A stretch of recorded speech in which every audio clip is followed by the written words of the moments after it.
Pernyataan Benyamin Netanyahu di Yerusalem kemarin, 19 Maret 2026, benar-benar bikin panas kuping dunia internasional.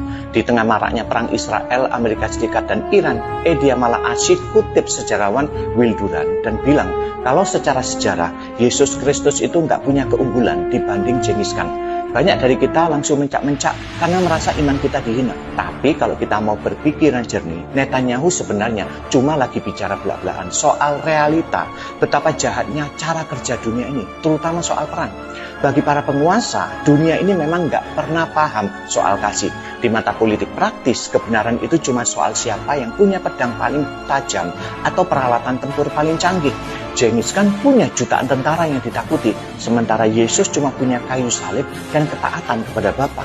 Kalau ukuran keunggulan adalah dominasi militer, maka salib adalah kegagalan paling telak dalam sejarah manusia.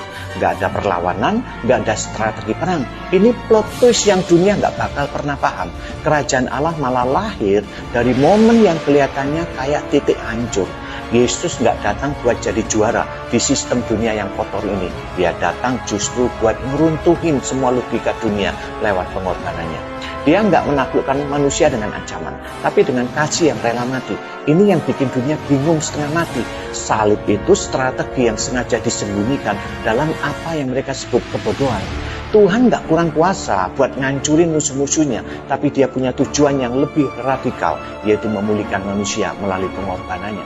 Lalu gimana dengan Israel? Secara politik, ia akan tetap menjadi pusat konflik dunia.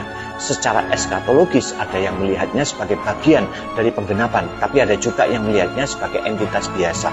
Tapi satu hal yang pasti ya, Israel bukan pusat keselamatan. Ia memang adalah bagian dari panggung, tapi bukan inti cerita, karena pusatnya adalah Kristus. Semua negara di dunia ini, termasuk Israel, secara jasmani bisa goyah dan hancur. Tapi kerajaan Allah itu beda level, karena dasarnya bukan kekuatan militer. Kerajaan ini nggak bakal bisa dihancurin pakai senjata apapun. Dan pada ujungnya nanti, sejarah nggak akan ditutup oleh para penakluk, tetapi oleh Sang Raja. Yesus Kristus bukan hanya juru selamat yang disalibkan, ia adalah Raja di atas segala raja yang akan datang dalam kemuliaannya, memerintah untuk selama-lamanya. Semua kerajaan akan berlalu, semua kuasa akan runtuh, tetapi pemerintahannya kekal dan di hadapannya setiap lutut akan bertelut dan setiap lidah mengaku Yesus Kristus adalah Tuhan. Filipi 2 ayat 9-11. Amin.